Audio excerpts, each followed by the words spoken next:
मोअज़्ज़िज़ अराकीन assembly, उलमाए किराम, हाज़िरीन जलसा, अस्सलामु अलैकुम।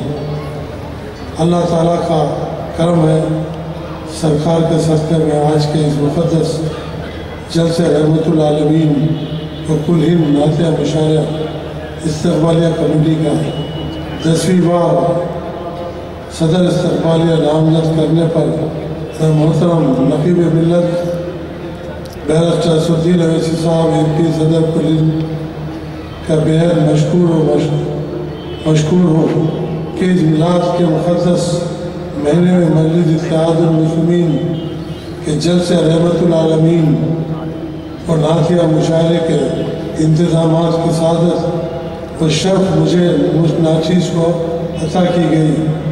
मैं इस मौके पर आप तमाम हज़रात का खैर मक़दम करता हूँ और उम्मीद करता हूँ कि इस जलसे और नातिया मुशायरे की कामयाबी में भरपूर साथ देंगे। शुक्रिया।